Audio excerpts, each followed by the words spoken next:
Jesús. Si hay quizás una primera ronda o hacemos...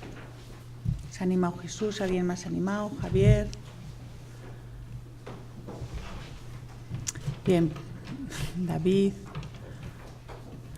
Bueno, pues... ¿Tu nombre, por favor? No. Jesús, Javier, David. Vale. Bien, pues empezamos. Jesús, Javier. ¿Empezáis planteando?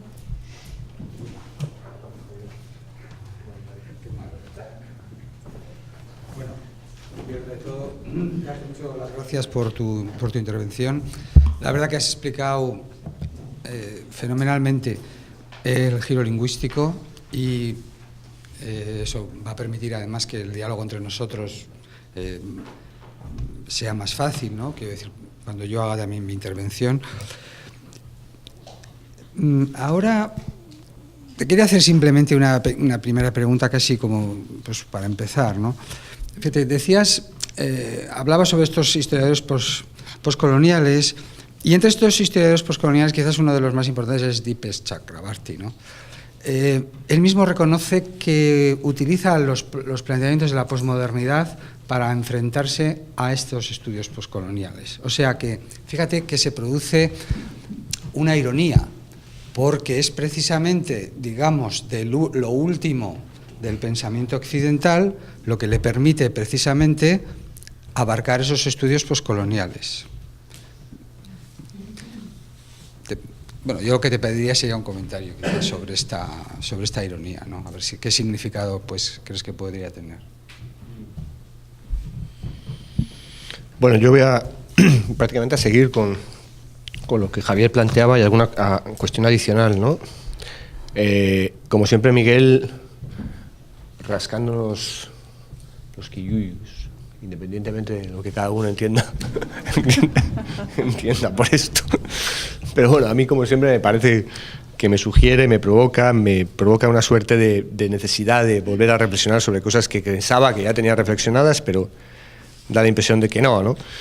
Has hecho un recorrido que en cierta manera he hablado muchas veces contigo, que me es familiar. Lo que pasa es que la conclusión me parece muy sofisticada ya en el sentido de incorporar a los estudios postcoloniales desde ese lugar donde habitualmente no los vemos, ¿no? Porque yo creo que una de las cuestiones que han fracturado la historia social y la ha convertido en una historia cultural, para luego convertirla en una historia sociolingüística, si queremos, o lingüística, tiene que ver con la ruptura de los centros de enunciación. Es decir, estamos en un mundo donde hemos perdido, los historiadores profesionales, la capacidad de enunciar desde un solo y único lugar, donde reconocíamos nuestra autoridad, y ahora estamos en una lógica mucho más variopinta, donde las posibilidades de generar una sola epistemología son cada vez más complejas, y esto de alguna manera ha desestabilizado el mundo. Es decir, ya es muy difícil ser un historiador social y a la vez pretender ser un historiador posmoderno, o a la vez intentar ser posmoderno cuando estás atravesado por lo postsocial. Es decir, lo que quiero decir es que un tipo puede ser posmoderno y a la vez ser tremendamente social en muchos aspectos de su investigación historiográfica, porque obedece a ese campo múltiple de posibilidades que se han abierto, donde la diversidad de enunciados es cada vez más creciente. Yo con esto del poscolonialismo me interesa por una circunstancia básica, al margen de que soy profesor de teoría postcolonial, es la circunstancia básica de que el colonialismo, en cierta manera, es precisamente la imposición de esos conceptos. Es decir, el colonialismo no fue simplemente una imposición militar, política, no era cuestión de ponerle una pistola a un negro en África o a un asiático en Asia, sino era imbuirle de una cierta dosis de conceptos con los cuales deberían casar, deberían asumir, y si no lo asumían, pues estaban supuestamente no preparados para la modernidad y por lo tanto eran dignos de desaparecer o hacerlos desaparecer. Otra cosa es que esos conceptos, y es la complejidad que me lleva a Chakrabarty y compañía, es que esos conceptos han hibridado. Es decir, que ahora no podríamos hacer una distinción tan clara entre los conceptos de Occidente, tan universales pero luego tan provincianos, y los conceptos que han ido elaborando estos sujetos después de 250 años de colonialismo. Con lo cual yo lo que veo es básicamente que también allí, en esos lugares donde queremos buscar los conceptos étnicos más puros, donde podríamos encontrar los conceptos alternativos a los nuestros, a los universales, pues se han ido diluyendo en mor de esa hibridación cada vez más constante, debido a que, bueno, pues todos padecemos diásporas, padecemos emigraciones donde las cosas mudan, cambian y nos hacen ser más dispersos, ¿no? Y para acabar, bueno, la historia es un dispositivo, y es un dispositivo de poder. Y si es un dispositivo de poder, la historia lo que intenta es introducir una serie de conceptos con los cuales elaboremos de una manera determinada una verdad. O sea, la historia es un dispositivo que jerarquiza, coloca unos arriba, coloca otros abajo, jerarquiza datos de una manera u otra, algunos datos desaparecen, otros aparecen, es decir, siempre ha sido un dispositivo básicamente de los poderosos, aunque también ha sido un contrapoder, ¿no? Por lo tanto, me da la impresión de que incluso la propia historia lingüística no deja de estar sometida a esas pugnas, ¿no? Es decir, que luchamos con las palabras, ya no luchamos por la interpretación de los hechos históricos. Ahora tenemos una pugna casi neopositivista, donde la búsqueda ya no es el hecho o el fenómeno histórico tal cual fue. Ahora la bronca está en a ver si descubrimos el verdadero sentido de la palabra dicha hace 200 años. Con lo cual remetimos a una suerte de neopositivismo, ¿no? Ya no buscamos los hechos, ya no buscamos como arranque la verdad de ese pasado, sino buscamos la verdad de las palabras. Y esto nos convierte de nuevo en tipos que parecemos del siglo XIX, sinceramente. Por eso la palabra de Miguel Ángel de reconstruir, a mí, dentro de tu línea de investigación de toda la vida, que conozco lo suficiente porque hemos charlado muchas veces, me parece dura porque me remite más a la idea, a la vieja idea del historiador como reconstructor, y no, o si quieres, al historiador como descubridor, ahora ya de palabras, de sentidos, y no como un historiador que lo que hace es elucubrar sobre las posibilidades de enunciación y las posibilidades de significación de determinadas palabras frente a otras. No sé, bueno, estoy intentando malmeter, porque si no, no sé para qué venir aquí, la verdad. O sea, entiéndeme, Miguel Ángel, que no va ni con ningún mal rollo, sino, bueno, pues ya está. No sé qué. Sí, yo creo que sí, contestas. Sí, sí, estupendo.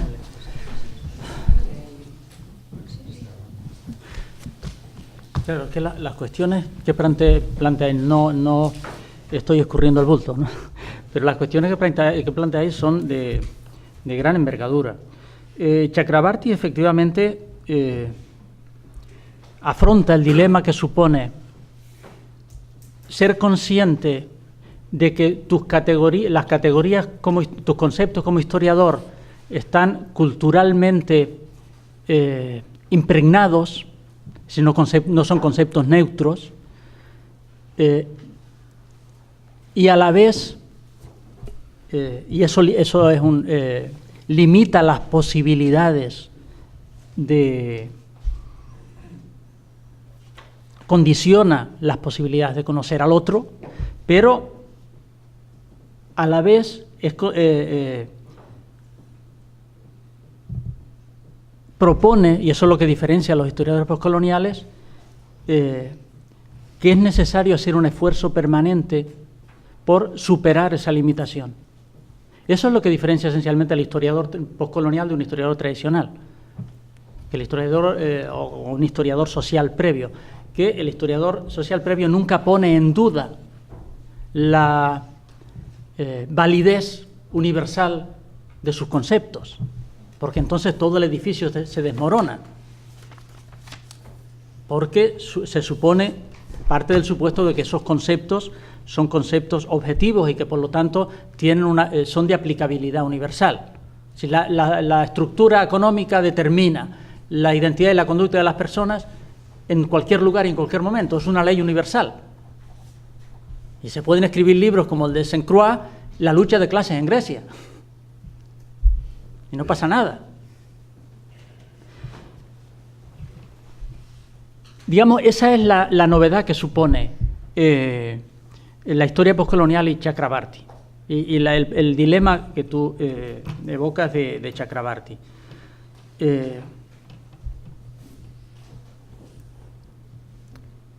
Digamos, eso impone una obligación al historiador cuando investiga al otro, cuando investiga al diferente, que es nueva en la profesión, que no existía con anterioridad.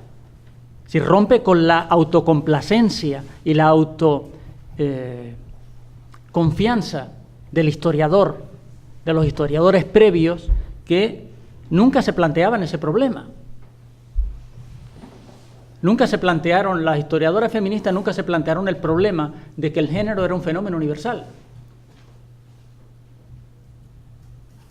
que podía tener manifestaciones culturales diversas, pero el hecho de que existía una relación de causa-efecto entre el sexo de las personas y los roles sociales que asumían los roles que asumían socialmente, existía existía universalmente. Cuando viene un historiador como Oyegumi y dice que hay sociedades como la que ella estudia en África en que el sexo no es un factor determinante para definir el papel de las mujeres, la noción de categorías universales se desmorona y, digamos, hace consciente a los historiadores de que lo que los historiadores han estado utilizando como conceptos analíticos en realidad son conceptos culturales, son conceptos de su propia cultura. Y no son el mero resultado de la observación metódica, de la observación científica de la realidad. Y que cuando los sujetos europeos entran en contacto con la diferencia, lo que hacen, efectivamente, como dice Jesús, es imponer sus conceptos y, por lo tanto, construir o atribuir significados a lo que observan, a la conducta del diferente que observan, que no son los significados que los sujetos observados atribuyen a sus acciones. Y donde un historiador veía manifestaciones o síntomas o expresiones de la lucha de clases cuando estudiaba una rebelión campesina del siglo XIX en la India, como cuando Hobsbawm hablaba de las revueltas primitivas o de los rebeldes primitivos, estaba atribuyendo unos significados a esa revuelta y, por lo tanto, estaba elaborando una explicación de esa revuelta, estaba atribuyendo unas causas a esas revueltas que realmente no eran causas que estuvieran operando en esa situación histórica. ¿Qué hacemos en esa situación? Chakrabarty pone un ejemplo, el ejemplo de un caso de una revuelta campesina en la India en el siglo XIX. Cuando se lleva a los líderes de la revuelta campesina ante los tribunales y el juez le pregunta al líder campesino, bueno, ¿usted por qué se rebeló? Él dice, bueno, porque Dios me lo ordenó. ¿Qué hace un historiador frente a esa situación? Tiene varias posibilidades. Una,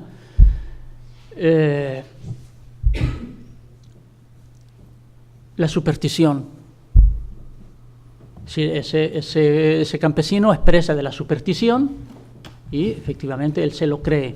Otra explicación, bueno, con independencia de lo que el campesino creyera, en realidad, por lo que la causa real de su rebelión era la opresión a la que lo sometía el señor feudal, por ejemplo. Pero dice Chakrabarty, pero ningún historiador se tomó en serio lo que el campesino decía y trató de explicar por qué el campesino llegó a la convicción de que Dios le había ordenado rebelarse. Entonces, conceptos como el de lucha de clases que se aplica en ese caso, en cierto modo, son obstáculos en el proceso de investigación.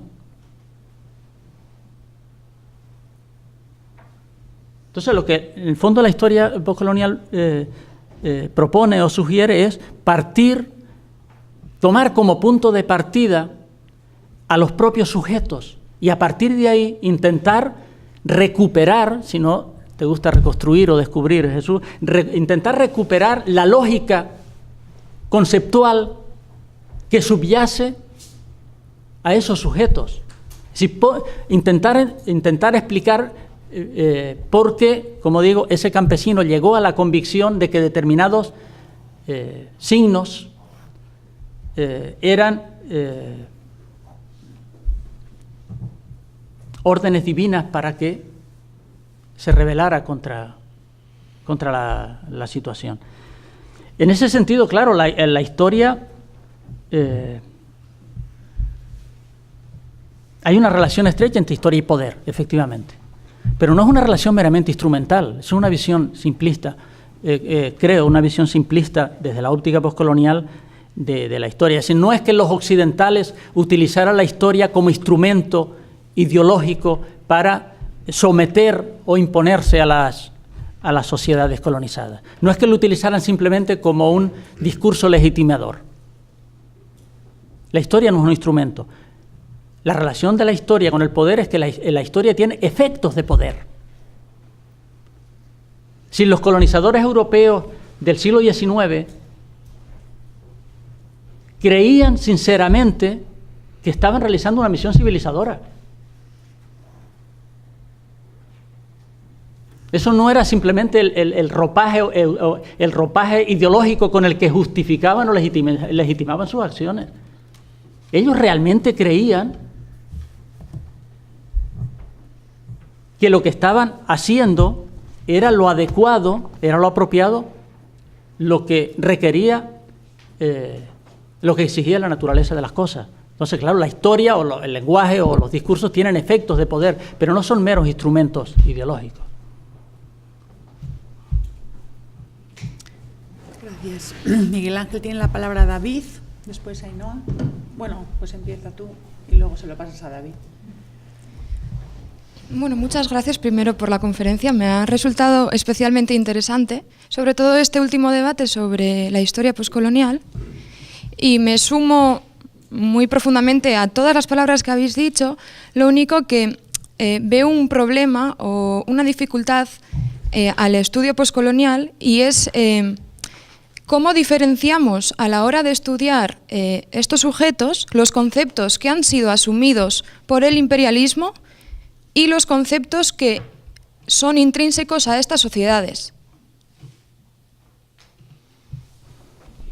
No sé si me explico. Sí, perfectamente. Sí, en cierto modo es lo que planteaba Jesús. Es decir, a partir en cuanto dos culturas entran en contacto, hay un proceso de hibridación. Hay un proceso de contaminación, no de intercambio. No hay culturas puras. Pudo haberlas quizá en algún momento, pero hoy no hay, y hoy a lo mejor alguna tribu amazónica, pero ya ni eso. Pero sí hay grados de diferencia cultural. Si nuestro grado de diferencia con los europeos del siglo XIX, en la concepción del mundo, no es la misma que nuestro nivel de diferencia con los griegos antiguos.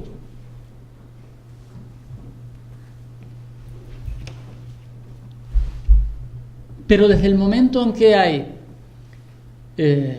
diferencia, se suscita el problema, con independencia del grado de profundidad de esa diferencia. Es decir, el problema que estamos planteando, a veces pensamos que atañe solo a las situaciones en las que hay ese grado de diferencia es más amplio. Sí, bueno, claro, efectivamente, si vamos a una tribu amazónica, pues nos encontraremos con que la comunicación es muy difícil, pero el problema se da exactamente igual a la sociedad contemporánea. Los historiadores del movimiento obrero, lamento no haber podido dar ejemplos más concretos, porque este es uno de los temas que hemos estado trabajando en el Grupo de la Laguna, ¿sí? Nos hemos dado cuenta cómo los historiadores del movimiento obrero del siglo XIX, los historiadores actuales del movimiento obrero del siglo XIX, utilizaban y aplicaban y atribuían a la conducta de los obreros del siglo XIX formas de identidad y motivaciones causales que los obreros no tenían. Y estamos hablando de un siglo de diferencia dentro de la misma cultura. Lo cual Sí, dimos por supuesto que el movimiento obrero era el resultado de la aparición de la clase obrera. Los trabajos de Jesús de Felipe creo que han demostrado que eso no es así, que eso no tiene base empírica.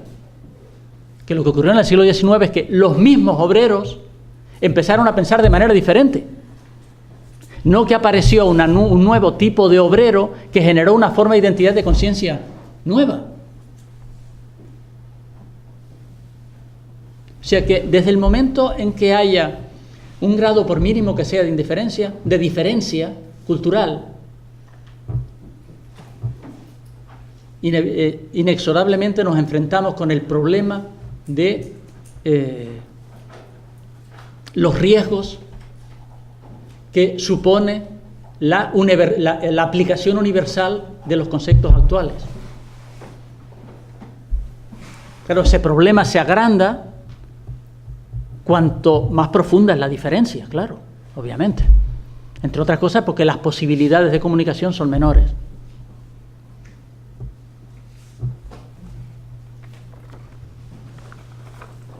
Tiene la palabra David.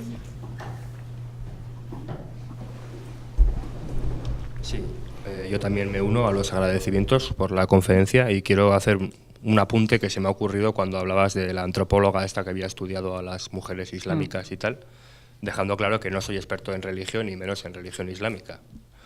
Que hay gente aquí que sí lo es, ¿no? Pero desde mi punto de vista yo creo que parte del problema de esa antropóloga podía ser la falta de conceptos o su falta de familiaridad con los conceptos que estaban trabajando en el mundo de esas mujeres islámicas, pero creo que otra parte del problema de su enfoque, visto desde la comodidad que tengo aquí, era el hecho de que se trata de una experiencia que, al menos en su completitud, no está mediada lingüísticamente. Y me explico, o sea, en ese sentido creo que no hay, que aunque existan distintas corrientes interpretativas de lo que es el Islam y etcétera, el mero concepto de Alá es un concepto que por definición no es representable. O sea, lo que genera muchos problemas a la hora de reducirlo, creo, a una lógica conceptual, ¿no?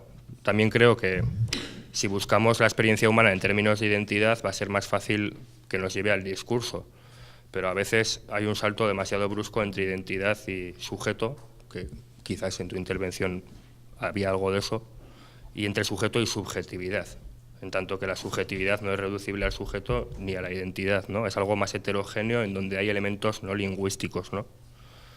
En ese sentido, por ejemplo, también pensaba en la experiencia de la violencia, ¿no? Y las experiencias traumáticas, ¿no? Que no pueden ser expresadas verbalmente, quizás porque tiene una parte de ese significado que no se reduce a un juego lingüístico. O yendo al tema religioso, pues pensaba, por ejemplo, en la experiencia del trance religioso de los derviches, por ejemplo, ¿no? No sé hasta qué punto esa experiencia es reducible al componente lingüístico. Estoy seguro que la acompaña, ¿no? O sea, pues como un amazónico que se toma una sustancia y cree ver a sus antepasados en las formas que está viendo ahí en mitad de su trance, ¿no? Pero hasta qué punto es solo lingüística o lo lingüístico ocupa un peso fundamental. O sea, de hecho me venía a la cabeza un historiador nepalí que estuvo haciendo unos trabajos de historia oral en Nepal, que en un congreso en India, que decía que los historiadores orales estábamos obsesionados en buscar narrativas, cuando había este pueblo que él había estudiado y daba ejemplos en los que todo el rato se resistían a darle a su experiencia una forma narrativa. Y bueno, pues a ver, con este tipo de casos límite, o no sé muy bien cómo llamarlos, pues cómo lo afrontamos desde ahora, en el año 2017. Incorporando, por supuesto, como lo hemos hecho, creo, las premisas del giro lingüístico, pero tratando de ver más allá, pues eso, sus puntos ciegos, oscuros, donde no es una explicación que no resulta satisfactoria al 100%.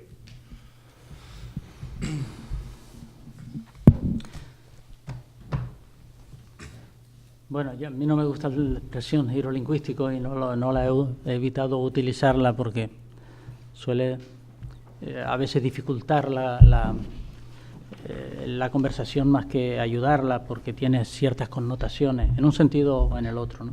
Pero bueno, yo creo que ese es esencialmente el problema que se plantean, que pretenden resolver los historiadores poscoloniales.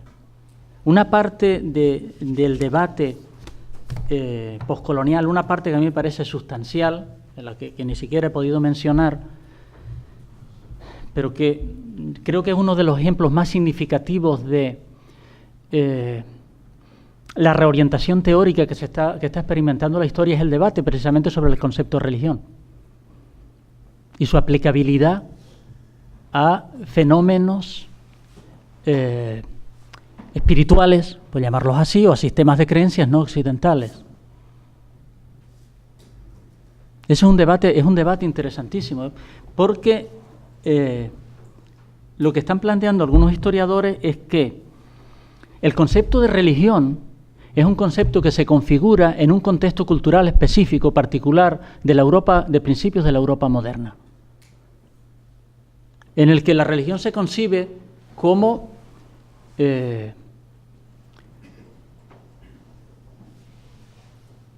un fenómeno individual, que en cierto modo connatural. Si la creencia en seres sobrenaturales que determinan la organización del mundo y determinan a los sujetos terrenales, se considera casi como una especie de necesidad intrínseca de todo ser humano, de buscar una explicación y un sentido a su vida. Eso, paralelamente, la religión se definió como una esfera específica, diferente de otras esferas de la vida humana, la economía, la política, etc. ¿Qué ocurrió? Que cuando los estudiosos de las religiones entraron en contacto, o los europeos en general entraron en contacto con otras sociedades, como la India, por ejemplo, intentaron dar sentido y comprender fenómenos de tipo espiritual, como el hinduismo, lo tuvieron que hacer a través de su concepto de religión, y etiquetaron fenómenos como el hinduismo como una religión.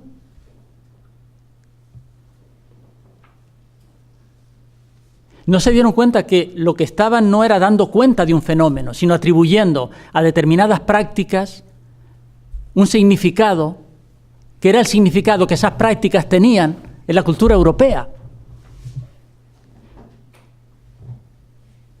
Y el problema que se plantea es un problema, más allá de las cuestiones teóricas o de interpretación, es un problema puramente empírico. El hinduismo no es una religión. El confucianismo no es una religión, en el sentido europeo del término. ¿Qué consecuencias tuvo el que se aplicara el concepto de religión a esos fenómenos?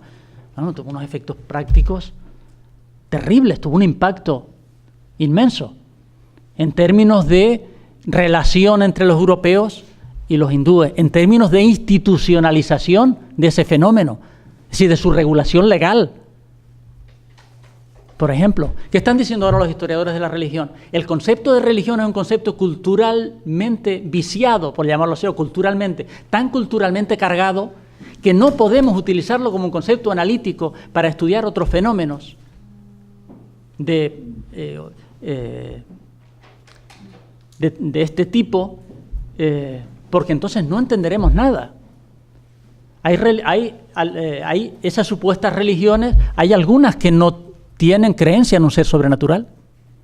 Hay algunas que no son vividas como una experiencia interior, sino como una práctica social, como una forma de vida. Estamos imponiendo conceptos que están obstaculizando nuestra comprensión de esos fenómenos, que como historiadores es lo que buscamos. ¿Cómo se resuelve ese problema? Pues intentar poner en cuarentena nuestros conceptos para intentar comprender esos fenómenos en sus propios términos. Es decir, tomarlos como punto de partida y no considerarlos como objetos de conocimiento plenamente constituidos. Estamos construyendo como objetos de investigación fenómenos que no existen como tales objetos, o fenómenos que no existen como tales. Por eso, si teclean en Google invención del hinduismo, les saldrán 50, 60, 100 artículos y libros que llevan ese título. Lo que los historiadores de la religión están diciendo, el hinduismo, el budismo, en tanto que su categorización como religiones, son invenciones, no son religiones, son otra cosa. No sé si... Sí, se habla va por ahí. De tecnologías y todo eso, pero yo más que al concepto de religión, que estoy completamente de acuerdo en lo que tú dices, que no lo podemos aplicar a otras realidades, me refería más a la experiencia de lo sagrado. Y creo que en esa experiencia de lo sagrado, sea individual, colectiva, o algo en medio de lo individual y del colectivo, o una despersonalización rara de apertura a lo divino, ¿no? Es que no sé cómo funciona, pero eso, pues qué parte de la experiencia de lo sagrado, porque no hablo del concepto, porque eso ya el concepto, la identidad, todo eso nos va a llevar necesariamente a buscar una explicación en términos de lenguaje. Pero yo no sé si a la hora de explicar la experiencia de lo sagrado somos capaces de hacerlo a través del lenguaje, cuando es algo pues que exige, yo que sé, de cosas como la fe, sea lo que sea la fe, son unas cosas pues que son irrepresentables y que se niegan a ser representadas, e incluso hasta el punto de constituir una de las mayores blasfemias para el Islam, que es tener el intento de atreverte a representar a Alá, que es todo. Por eso es grande, porque es todo. O sea, no es un Dios como una religión que está ahí arriba como nuestra religión, no sé qué, sino que es una especie de panteísmo raro que lo llena todo. O no sé, o en el taoísmo, el concepto del chi, por ejemplo, que es algo que está ahí, una energía, no sé qué. Pues en ese tipo de experiencias, pues eso, no sé, que requieren, por ejemplo, de meditación brutal, no sé qué, o sea, que desde mi punto de vista, y ahora me voy a mojar si quieres, creo que lo que está en el centro de esa experiencia es el cuerpo y no es el lenguaje, porque hay toda una serie de técnicas de agotamiento del cuerpo, de machacar al cuerpo, de exhausto del cuerpo, ayunos, no sé qué, lo que sea, también en el cristianismo, eso que no sé hasta qué punto es. O sea, no niego que esté actuando el lenguaje ahí, porque tienen sus textos de referencia, lo primero. Pero eso, en esa experiencia que se está dando ahí, de uno que está haciendo tai chi ahí para conectar con el todo y eso, pues no sé hasta qué punto es algo lingüístico solo o tenemos que apelar a otros factores, no sé de qué tipo, emocionales o epidérmicos, o llámese como se quiera, a la hora de explicar esa experiencia que está teniendo lugar. Ese es un poco lo que a mí me obsesiona, porque yo vengo de una escuela en la que se ha priorizado mucho la escuela del lenguaje, ¿no? La influencia del lenguaje, si no queréis llamarlo lingüístico, postsocial, pero a nivel de lenguaje. Y pues eso, a la hora de, me parece muy útil para explicar identidades, pero a la hora de irme a otras zonas, a otros objetos de investigación, pues como que se me queda corto. O me parece insuficiente, porque creo que no consigue explicar la totalidad del fenómeno en cuestión. Es un poco... Si tenemos 10 minutos y de momento 3 palabras, entonces 4 incluso, 5. Entonces, pues vamos a intentar distribuir, pues eso, 2, 3 palabras seguidas y que sea pues lo más breve posible. Mary, tienes la palabra. Bien, muchas gracias. Ha sido enormemente sugerente, como siempre, la lectura, pero tenerte... Pero tenerte presente es todo un placer. Y muchas bueno, muy sugerente, como he dicho. Yo quería referirme a 2 cosas. Esta búsqueda de conceptos o de categorías desde la perspectiva de historiadoras y historiadores. ¿Qué pasa o cuál es tu reflexión en torno a sujetos mudos? Es decir, la capacidad de generar o no conceptos, o la capacidad a la vez de comunicar o de reconocimiento, ¿no? Que forma parte de la dificultad, ¿no? Y esto entra también en otro terreno que ya se ha señalado aquí, de poderes y conocimientos, ¿no? Que al trabajar desde la historia, desde el postcolonialismo, existe esta dificultad de que, claro, habitualmente lo que se llega son personas o historiadoras o de otras disciplinas asentadas en la gran academia. Entonces, el tema de las dificultades de transmisión de otras categorías, otros conceptos, precisamente porque quien lo genera no está en estas órbitas de poder académico, ¿no? Que sería otra pregunta, ¿no? Y bueno, ya estoy en la tercera ya de entrada. Y otra cosa, indudablemente el cuestionamiento de las categorías universales. Pero tengo también la impresión, cuando hablamos de Occidente y de Europa, seguimos manejando estas categorías universales, ¿no? Entonces, ¿hasta qué punto la noción de centro, periferia en Europa, en Occidente, las desigualdades de poder, etcétera, etcétera, es una reflexión, me parece también, que vale la pena introducir para avanzar, ¿no? y disponer de mayor riqueza, ¿no? en nuestra, bueno, e inventar quizás también otras categorías. Bien, juntamos o contestas, ¿quieres contestar? Luego vas tú, Javi. Sí, pues bueno, entonces pasaría a... Vamos a dar primero pasos a Mercedes y a Edu y luego al final, si no, habláis vosotros. Luego serías tú, Mercedes. Iba a hacer una intervención en relación a lo que ha planteado también David, ¿no? Yo he trabajado dentro del marco teórico en el que Miguel nos ha planteado hasta que llegué a un momento en el que me produce alguna insatisfacción en relación a la resolución de algunas cuestiones que son las que quiero plantear, ¿no? Me parece que la gran dificultad que tiene el marco discursivo como generador de identidad es que se acaba convirtiendo en una estructura que no permite al final delimitar, para mí algo muy importante como historiadores es en qué momento se produce la resistencia y la ruptura al discurso dominante, ¿no? Me parece que ese es un elemento que está, bueno, que hay que resolverlo quizá de otra forma, y es lo que a mí me ha llevado, como también David ha planteado, a buscar soluciones dentro de lo que es el giro emocional, ¿no? Es decir, creo que el problema, como explicabas bien, cómo pasar de la subordinación a la opresión, ¿no? Cómo establecer esa dinámica por la cual las personas que en principio no tienen voz, no son capaces de generar el discurso dominante, sin embargo, se produce un momento, no sé cómo llamarlo, quizá de inadecuación, que utilizar una palabra de Bourdieu, un momento en el que la práctica y la experiencia realmente no encuentra ese signo, ese discurso que se dedica a recrear la norma, ¿no? Entonces, eso nos obliga, yo creo, que a centrar mucho más en lo que es un enfoque más hermenéutico, en el sentido mucho más orientado a cómo se produce la interpretación en primera persona de los sujetos que no tienen la capacidad de generar el discurso experto o el discurso dominante, ¿no? Ahí es donde creo que, bueno, hay que profundizar, no sé cómo lo ves tú, algo más. A mí me parece que una de las cuestiones en las que yo estoy indagando es plantear la idea de que, bueno, la experiencia tiene un contenido corporal, como decía David, tiene claramente un anclaje emocional, por lo tanto nos lleva a otro campo de la experiencia que, como sabéis, tiene un contenido prereflexivo. No quiero entrar en la discusión si razón o emoción, sino más bien en la cogmoción.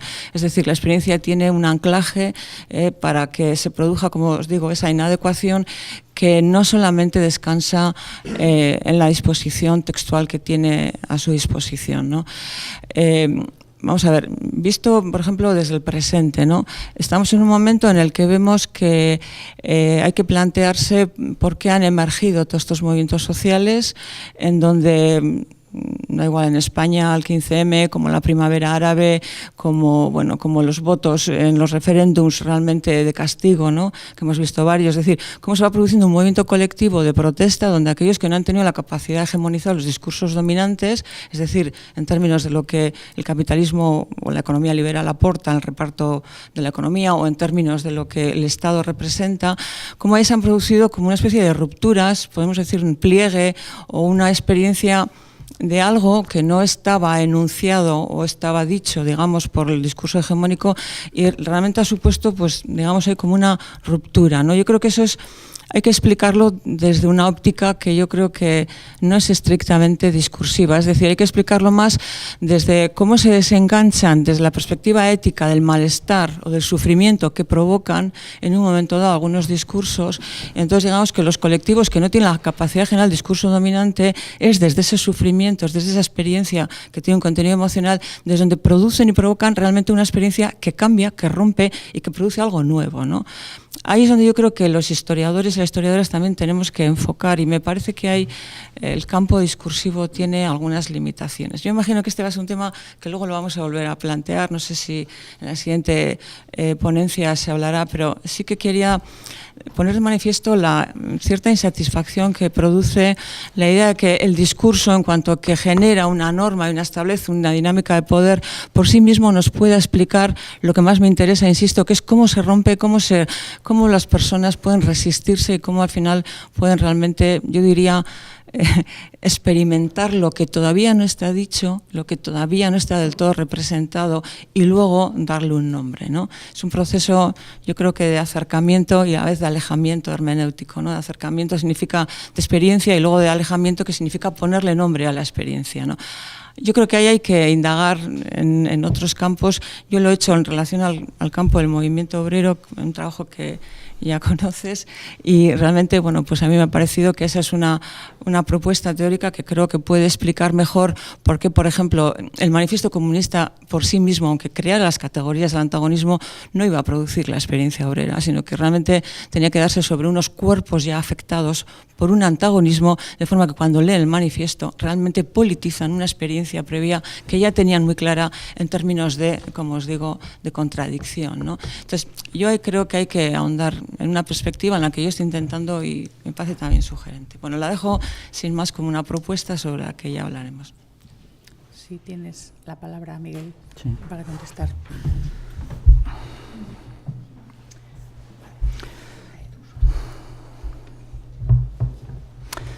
Claro, son cuestiones de una envergadura que cualquier intento de responderlas no puede producirme sino insatisfacción, porque son cuestiones que no se pueden responder en unos pocos minutos. Porque yo diría que cada una de estas cuestiones efectivamente ha sido afrontada y se ha intentado resolver en todo este proceso de revisión teórica. Es decir, no son cuestiones ajenas al debate ni que se hayan eludido. El problema del poder y el conocimiento y el problema, la cuestión de la resistencia, que están interrelacionados.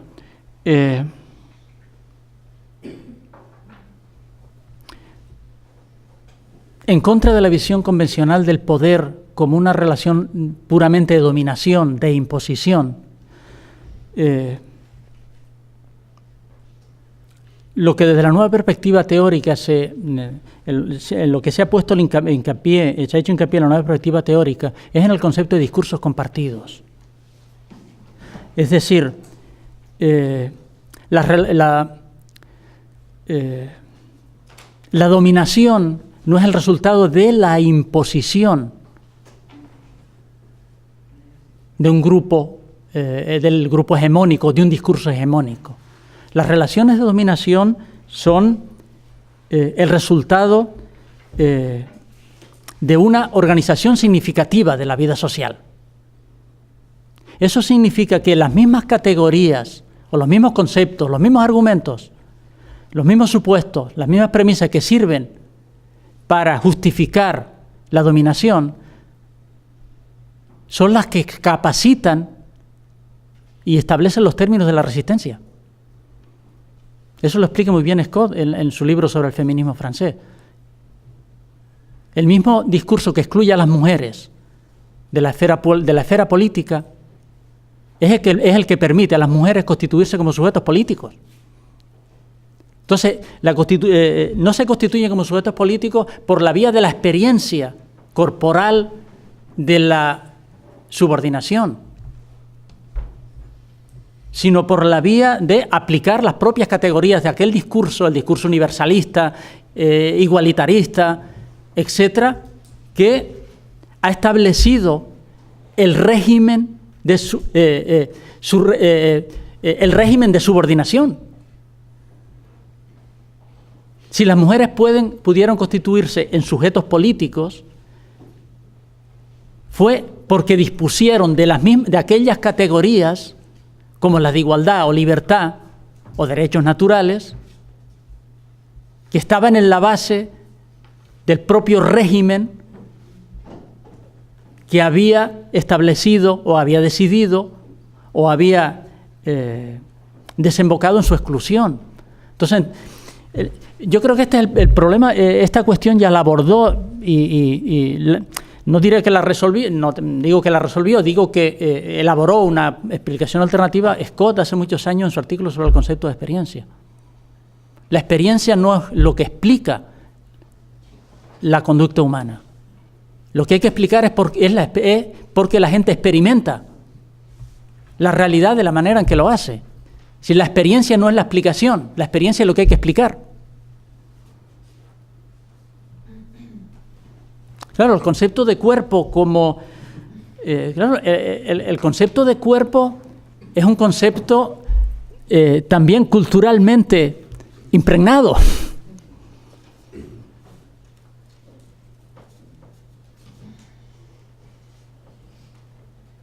No es una entidad universal en relación con lo que planteábamos antes, claro.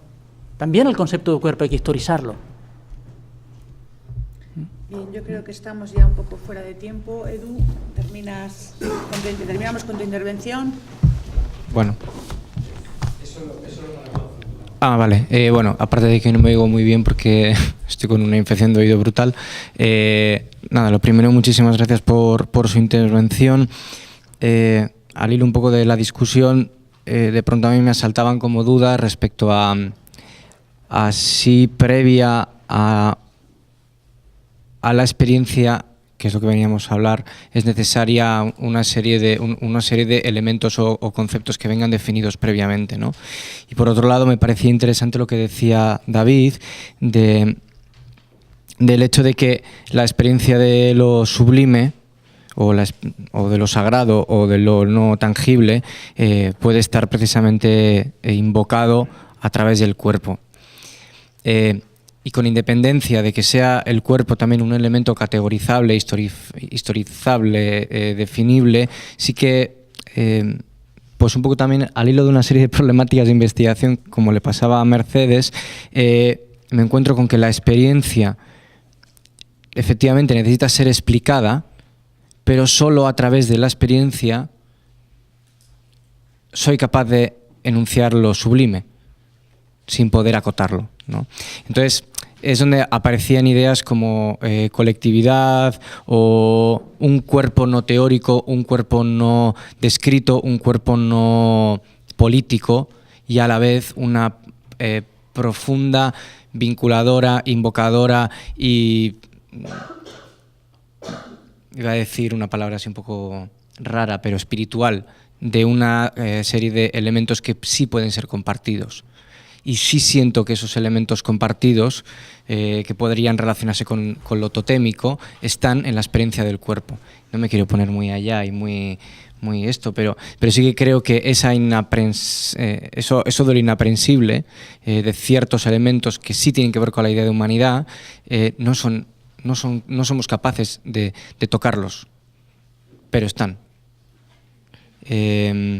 Y lo mismo, esto me genera mucha contradicción porque de repente vincula cierto discurso a la idea de fe o a creer en otra cosa, pero por llevarlo un poco a tierra, me gustaría, si me dejáis un minuto, leer un texto que ya de entrada sabía que el hecho de escribirlo estaba haciendo renunciar a los sujetos a una idea de empoderamiento corporal sobre una serie de prácticas que en este caso eran de travestismo extremo.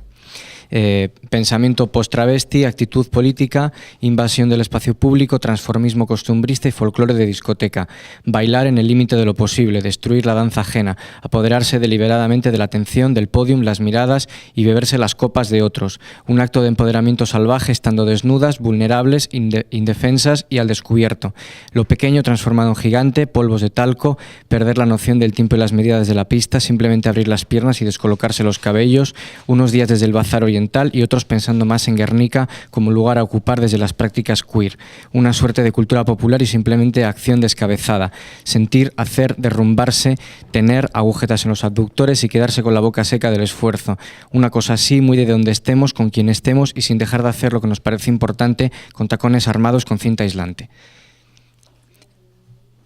Bueno, yo creo que es un buen tema sobre el que podemos debatir todos ahora en este recreo en el café, porque los temas que se están planteando ya casi van a tener continuidad en la siguiente sesión.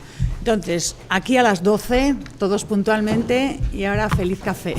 Muchas gracias, Miguel Ángel.